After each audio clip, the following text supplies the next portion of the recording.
It was my first week on the night shift at Halcyon Accounting, and I already knew something about the office wasn't right.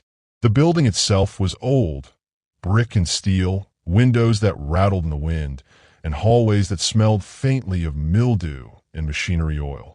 Most of the night shift was quiet, almost unbearably quiet, except for the occasional clatter of a loose vent or the hum of computers processing endless streams of data. The only coworker on my floor besides me was Jeremy, a pale, quiet man with eyes that never seemed to blink fully and a habit of appearing silently behind your chair when you weren't paying attention. Most nights, I worked alone. Most nights, nothing happened. But some nights, things moved differently. The shadows shifted.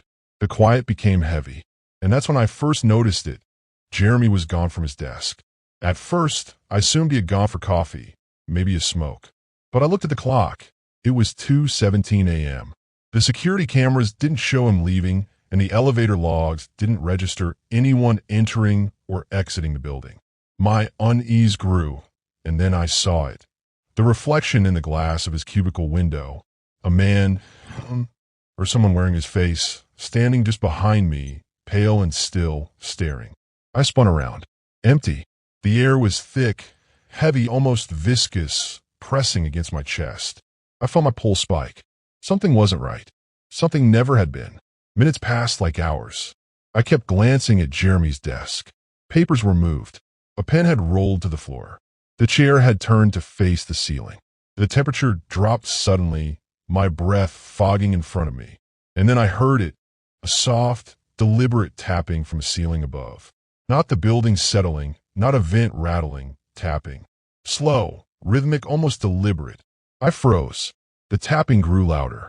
I could hear it moving from cubicle to cubicle, following me, stalking me. My rational mind tried to explain it away. Wind, rodents, the building itself. But deep down I knew the truth. Something had come with Jeremy.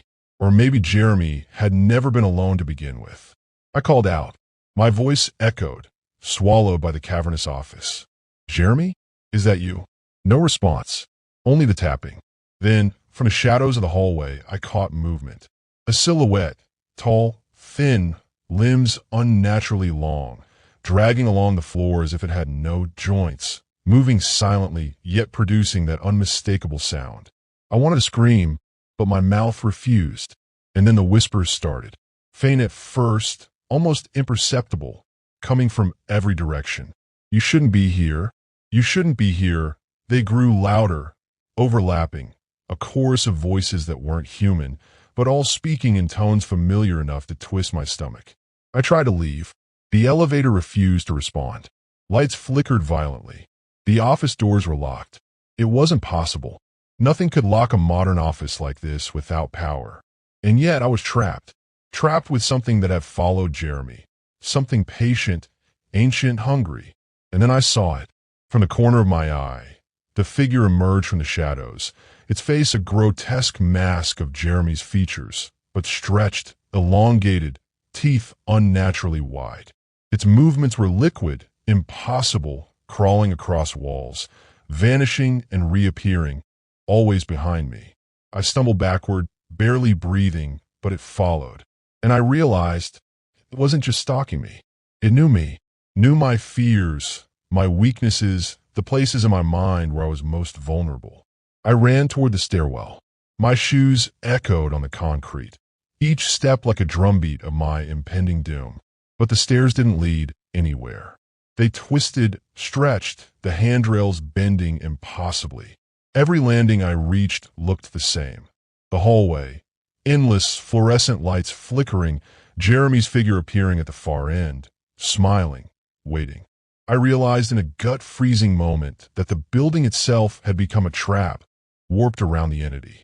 The walls, floors, even the ceilings were no longer fixed. They were extensions of whatever had followed him. And it had been here longer than I'd ever imagined, biding time, learning patience, feeding off the isolation of the night shift. I don't remember how long I ran. Minutes, hours, perhaps days.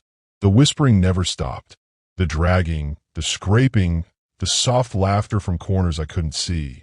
And then I saw it. A doorway I hadn't noticed before. A room, small, windowless, dark, and the center of it held Jeremy's desk. And on it, a single note, written in letters that seemed to crawl and writhe when I looked at them. Welcome to the night shift. You belong to us now. The moment I read it, I felt a weight on my shoulders. Something pressed into my back, cold, unyielding. I turned slowly. The figure of Jeremy, or whatever it had become, stood there impossibly tall, limbs bent, skin stretched taut, eyes glowing white. It didn't speak, didn't move, only stared. And in that instant, I understood the night shift wasn't about working late. It was about waiting. Waiting for the living to become part of the building, part of the shadows, part of whatever consumed Jeremy. And I was next. The room was colder than any winter night I had ever felt, though the air conditioning had never been turned on. The fluorescent lights overhead flickered sporadically, casting long, grotesque shadows that seemed to move independently of any physical object. My heartbeat was deafening in my own ears, each thump a reminder that I was still alive, or at least still breathing. The figure of Jeremy, or the thing that had once been Jeremy, remained perfectly still, impossibly tall, limbs contorted, its glowing white eyes fixed on me as if trying to burrow into my soul. I knew that whatever this thing was, it didn't just want to scare me. It wanted to consume me. I tried to back away, but the room had changed. Walls that I had memorized now shifted at angles that made no sense, staircases bending impossibly, doors leading to hallways that twisted back on themselves. I realized with cold certainty that the building itself had become an extension of the creature. The night shift wasn't merely a schedule. It was a trap, and it had been waiting for me the moment I stepped onto the floor. Every sound, the scraping above, the faint whispers from the corners of the room, the low vibration in the floorboards, was orchestrated to drive me further into terror. And it worked. I couldn't think. I couldn't run. I could only stumble backward, breath shallow, heart racing, mind screaming that I needed to escape. Then came the scratching. Not soft this time, but deliberate, urgent, moving across the walls like claws on metal. It was accompanied by a low, guttural growl. Jeremy's voice, but twisted, monstrous, layered with sounds that were not human. It's your turn to join. The voice hissed, echoing and overlapping, as though every wall of the office were speaking at once. The lights flickered violently and went out completely, plunging me into absolute darkness. In that darkness, I felt the entity close. I could hear the soft crunch of its unnatural steps on the floor, the dragging of limbs that had no reason to bend the way they did, the whispering in my ears growing louder, more insistent. My fingers fumbled for my phone, my only source of light and sanity. But when I finally lit the screen, I saw it behind me, reflected in the black glass of the cubicle partition. Jeremy, or rather, the thing, looming impossibly tall, head cocked at a grotesque angle, eyes glowing white, teeth stretched wide in a grin that defied human anatomy. I tried to run, to flee, but the floor beneath me shifted, tilting like water, bending with impossible gravity. Every step I took returned me to the center of the room, back to the desk, back to the note. I realized then that escape was not physical. The creature could manipulate perception, space, even time, in subtle ways. The hallways twisted, the staircases looped infinitely, and every exit led me back to that room. Panic overtook me, and I fell to the floor, covering my face, whispering prayers I didn't believe in. Then, as if to mock my fear, the lights flickered again, and I saw movement on the walls themselves. Shadows stretched and convulsed, forming shapes that resembled human faces contorted in terror, mouths screaming silently. I wanted to scream, but no sound came. I was trapped, utterly, and the realization crushed my chest like a boulder. Suddenly, the note on the desk began to writhe, the letters moving as though alive. You can never leave. You belong to the night. To us. My stomach turned violently, and I stumbled backward, only to see the figure crawling from the ceiling itself, limbs bending in impossible ways, moving fluidly yet silently toward me. Its white eyes locked onto mine. Its grin widened, and I understood with a bone-deep certainty that Jeremy had never been human. Not really. And neither had this thing. It was older, far older, patient beyond comprehension, feeding on fear, learning, evolving. And I had become its prey. I backed into a corner, shaking, trying to summon any courage, when the whispering intensified. You should have never come. Now you belong. The shadows behind me thickened, solidifying into humanoid shapes, all crawling, dragging, waiting. I was surrounded. My phone slipped from my hands, its light extinguishing as it hit the floor. Absolute darkness enveloped me. I could feel the cold, the press of something against my back, the slow, deliberate crawling, the scraping, the whispers merging into a single horrifying voice. Your shift has begun. Forever. I screamed. And then silence. For what felt like seconds or hours, nothing moved. Nothing breathed. I dared not blink. When I finally dared, I realized the room was empty. The shadows gone. The lights flickered back on. The desk appeared normal. Jeremy's chair facing the ceiling as if nothing had happened. My pulse raced. I stumbled out of the office and never looked back that night. But deep in my mind, I knew it wasn't over. The creature had claimed part of me, and its whispers, dragging, and presence would haunt me forever. The night shift had chosen me, and one day it would call me back. The following nights were worse. Sleep became impossible. The whispers from the office invaded my dreams, twisted them, turning my subconscious into a playground for whatever haunted the night shift. I would wake drenched in sweat, the memory of dragging steps and low, guttural whispers still vivid in my mind. Every night, the feeling grew stronger. The entity was no longer confined to the office. It had learned, evolved, followed me beyond the walls of halcyon accounting.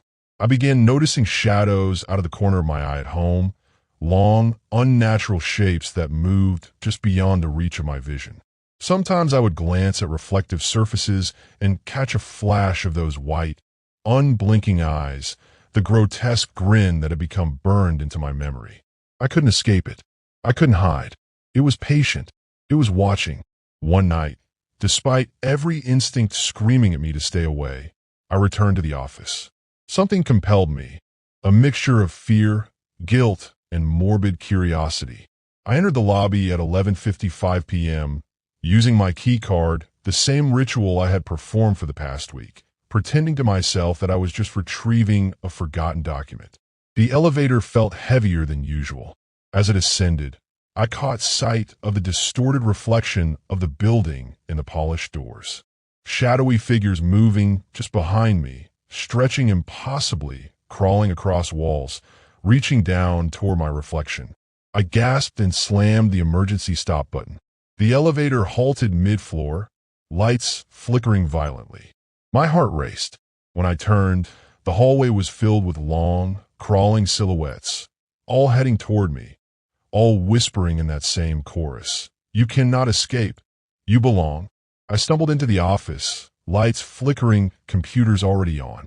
Jeremy's desk, eerily untouched, sat at the center. The note from the previous night lay there again, letters twitching slightly, as if alive. You have returned. Now you are ours.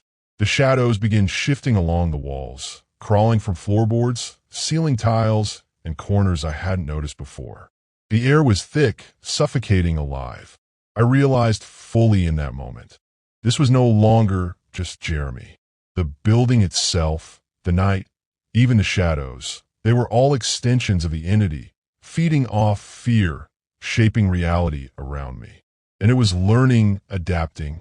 The dragging steps grew louder, now punctuated with soft, wet clicks like nails scraping flesh. I backed up slowly, desperate for any exit.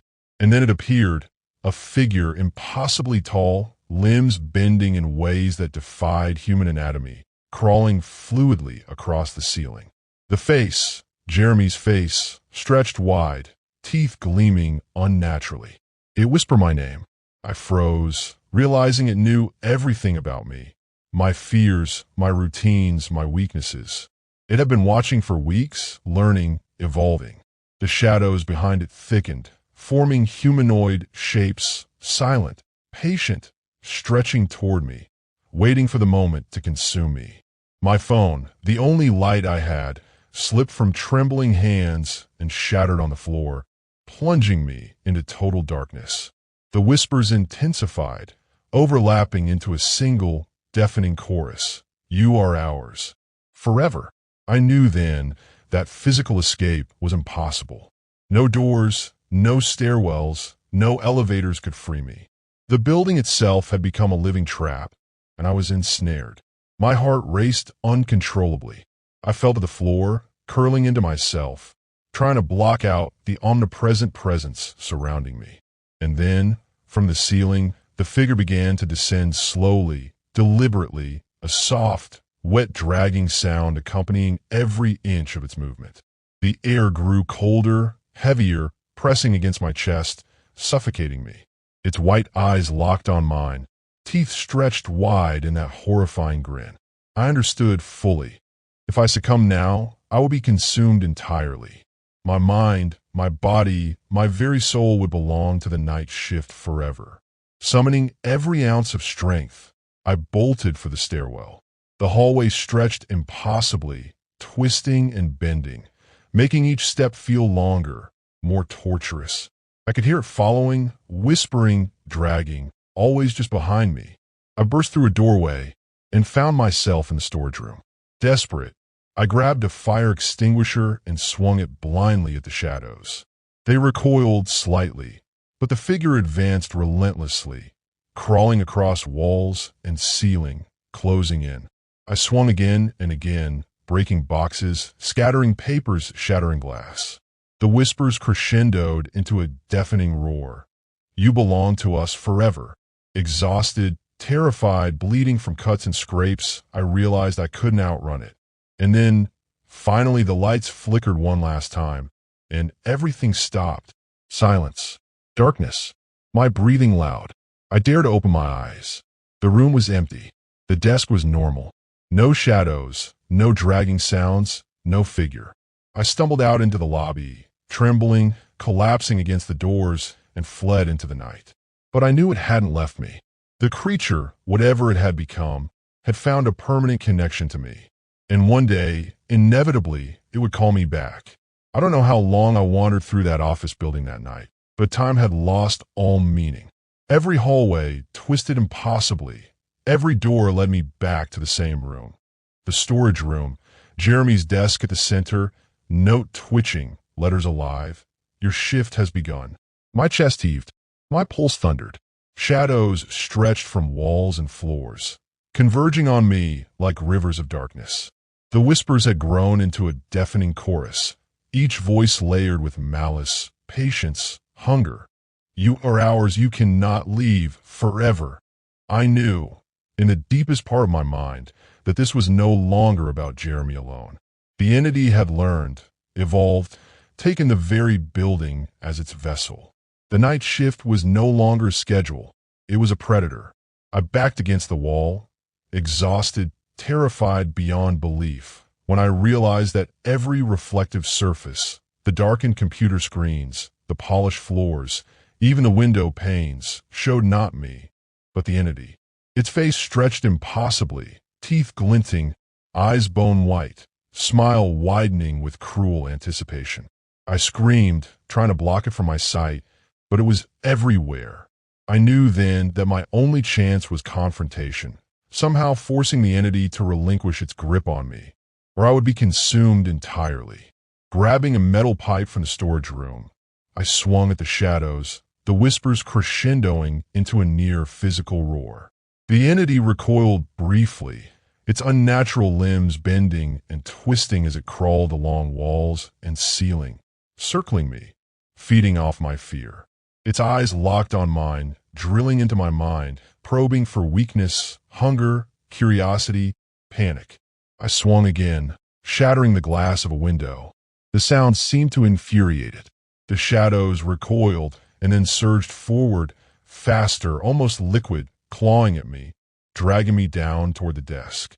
Its whispers became commands. Sit, belong forever. I realized then, in a bone-deep chill, that the desk itself was a conduit, a gateway, a vessel through which the entity could pull victims into the night, the building, its hunger.